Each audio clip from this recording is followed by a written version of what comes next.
Hi guys, this is Vidhi Vaidya and welcome to my channel. So I've made this video to make you guys aware that I've been tested positive for corona and what are the symptoms that I'm facing because the new strain which is in the market, if I say, that is Omicron. So as we know that Omicron or any other strains which we have seen is mutating really fast and it is showing different symptoms to different individuals as well. तो मुझे जो face हुआ है, मुझे जो symptoms दिख रहे हैं ओमिक्रॉन में I have seen, I wanted to share with you guys. और ये क्या है कि बीटा वायरस जो हमने देखा था, अल्फ़ा वायरस देखा था, उसका एक पैटर्न फिक्स था कि वो लंग्स पे असर करते हैं, ब्रीदिंग में कॉम्प्लिकेशंस होती हैं एंड ऑल.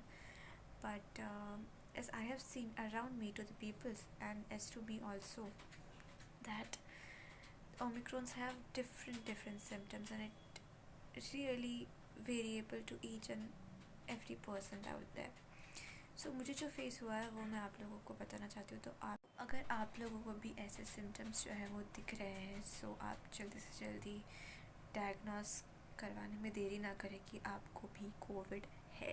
तो दिस वीडियो मैं शेयर कर रही हूँ कि मुझे इन पूरे 6 दिनों में क्या क्या हुआ था. तो स्टार्टिंग में आई फेल्ट लाइक कि suddenly when I wake up मेरे को ऐसा लगा कि हाँ, मेरा जो गला है वो थोड़ा सा ख़राब है एंड जो मुझे प्रिकॉशंस लेने चाहिए थे वही मैंने लिए कि हाँ, गार्गल किया हुआ ल्यूकवार्म वाटर से मैंने एंड ऑल वो सब किया. तो आई वाज लाइक ओके ठीक है, ये तो कभी कभी हो जाता है. And then when I slept तो मेरे को फ़ीवर जैसा आने लगा.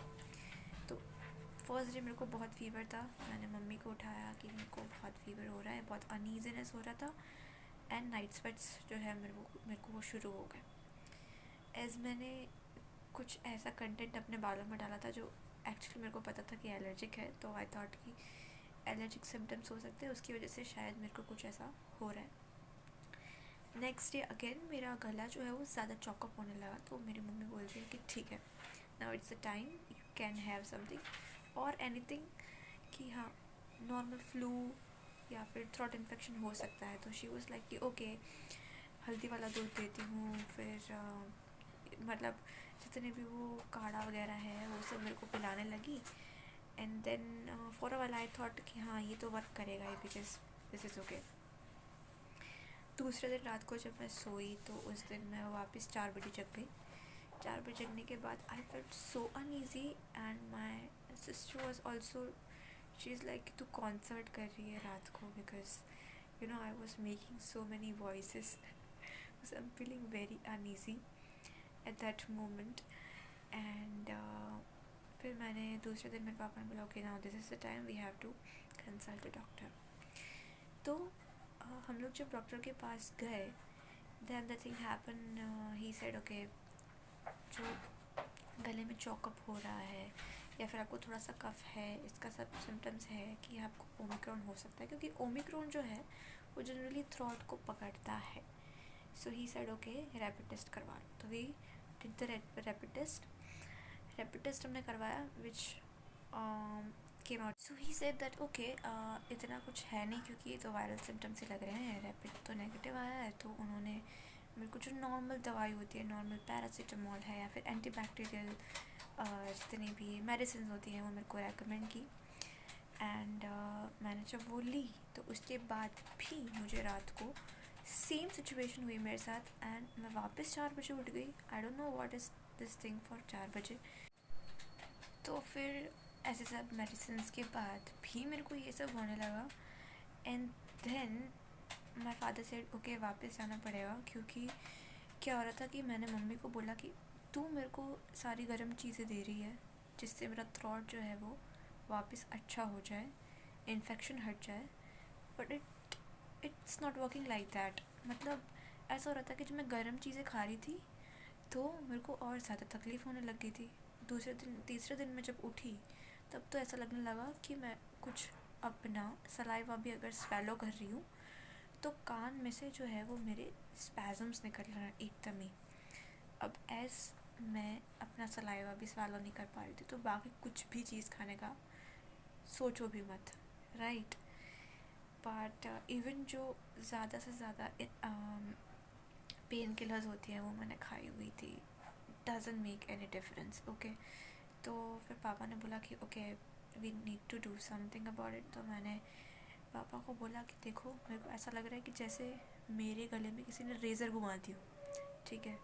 It's not a typical throat infection kind of a thing, but then we consulted ENT after that and then we get to know कि पोस्ट कोविड सिम्टम्स हैं ये। मतलब कि मेरा जो पूरा गला था वो एक्चुअली अल्सर से भर चुका था, राइट।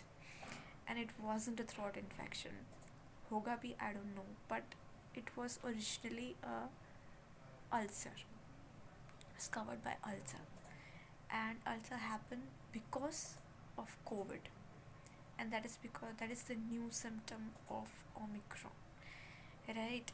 So उन्होंने ऐसा बोला कि इसको बोलते हैं ulcerative colitis. So it was actually called ulcerative colitis, और इसका मतलब ये है कि आपको जो है वो पूरे गैस्ट्रोइंटेस्टिनल जो हमारा ट्रैक है उसमें कहीं पे भी जो है वो अल्सर्स हो सकते हैं, right. But as throat infection हुआ होता है तो वो जगह जो है वो बहुत ज़्यादा सेंसिटिव होती है, और जनरली वहीं पे जो है वो अल्सर्स डेवलप हो जाते हैं। ऐसा हमको ये पता चला तो उन्होंने ऐसा बोला कि आपको पहले तो RT-PCR करवाना पड़ेगा, क्योंकि ये कोविड का पोस्ट सिम्टम है, और अगर हमको पता चला कि आपको कोविड है तो कोविड को ट्रीट करेंगे तभी जाके ये अल्सर्स जो है वो हट सकते हैं, वरना नहीं, राइट।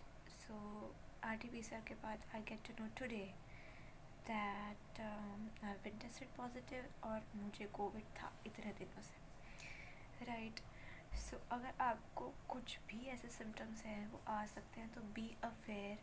अगर आपको थ्रोट इन्फेक्शन से ज़्यादा कुछ अलग लग रहा है तो this can be a symptom of Covid, do not neglect it, और रैपिड से तो बिल्कुल नेग्लेक्ट करना छोड़ दो, ठीक है।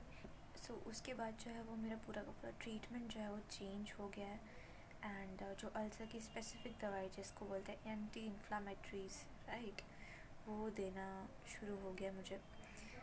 But all I want to say is कि आपके अंदर अल्सर्स डेवलप होने के बहुत सारे कारण हो सकते हैं। कोविड खुद भी हो सकता है, एज अ सिम्टम डेवलप हो सकता है, या फिर ऐसा हो सकता है कि बिकॉज़ आप कोविड में ज़्यादा खाना नहीं खाते हो और इन्फेक्शन की वजह से आपके कारण भी आपको हो सकता है। So this video I am going to tell you कि अगर आपको ओमिक्रॉन हुआ है और मेरे जैसे सिम्टम्स लग रहे हैं, so have a plenty of list कि आपको कौन सी दवाई जो है वो इंक्लूड होनी चाहिए। अगर आपको फिजिशियंस दे रहे हैं दवाई तो आप अवेयर होने चाहिए कि आपको कौन सी दवाई मिल रही है। So first that should be one is antibacterial infection के लिए, सेकेंड इज़ एंटी इन्फ्लामेटरी, क्योंकि आपको अगर मेरे जैसे इन्फेक्शन हुआ है या फिर अल्सर्स हुए हैं तो इन्फ्लामेशन से वो कम से कम हो, तब जाके आप कुछ अच्छा सा खा पाओगे। एंटासिड्स मतलब कि आपकी एसिडिटी जो है वो रेगुलेट हो जाए पेट की, ताकि आपके चांसेस जो हैं वो अल्सर्स ज़्यादा ना डेवलप होने के कम हो जाए। Again everybody knows that Zincovit. Then जो लास्ट में है पैरासीटामॉल, मतलब आपको फीवर आ रहा है, क्योंकि स्टार्टिंग के डेज़ में बहुत ज़्यादा फीवर रहता है ना, किसी को सर्दी ज़ुकाम स्टार्टिंग के डेज़ में रहता है और फीवर रहता है। मुझे फीवर आया, थ्रोट इन्फेक्शन हुआ और सीधा अल्सर डेवलप हो गया, ठीक है। तो उसमें भी पैरासीटामॉल तो चाहिए ही। पैरासीटामॉल में आप डोलो 650 ले सकते हो, या फिर आपकी जो फिजिशियन है आपको लिख कर देंगे कि जो एंटीबैक्टीरियल मेडिसिन है आपकी उन्हीं के साथ आपका पैरासीटामॉल मिक्स्ड कंटेंट होगा, या फिर सॉल्वेट जो है वो ज़्यादातर यूज़ होता है, राइट। सो इतनी मेडिसिन से जो हैं वो आप लोगों को हमेशा, अगर आपको कोविड हुआ है और मेरे जैसे सिम्टम्स हैं तो प्लीज़ इंक्लूड करें, ठीक है। I am going to be list down every medicines that I have took, ठीक है। Now I have a clear vision कि हाँ मेरे को क्या हुआ है और मैं कैसे इस सब चीज़ों को ट्रीट करने वाली हूँ। बिकॉज आपको जब तक पता नहीं होता कि आपको एक्चुअली क्या हुआ है, it's very difficult for you to just so आप एनॉर्मसली कुछ भी ट्रीटमेंट करने लगते हो, विच इज़ वेरी बैड, क्योंकि जितने आप ज़्यादा अनवांटेड एंटीबायोटिक्स खाओगे आपके पेट के बैक्टीरियाज जो है वो इससे रेजिस्टेंस हो जाएंगे, विच इज़ वेरी बैड। और आयरॉनिकली मुझे कोविड हुआ उससे 2-3 दिन पहले वायरस और एंटी माइक्रोबियल सब्सटेंसेस के बारे में रीड कर रही थी। सो फनी कि मेरे को ये सब अब प्रैक्टिकली करना पड़ रहा है। बट या so I am just going to aware of my situation. और अगर आपको ये सब है तो प्लीज़ नेगलेक्ट मत करना, this is one kind of symptoms. So thank you for watching, and please do subscribe to my channel if you want to watch vlogs and if you are interested in vlogs. So I have recently uploaded a video in which I have captured some of the moments जिसमें मेरी दीदी की शादी थी. So please do check it out that as well. Thank you.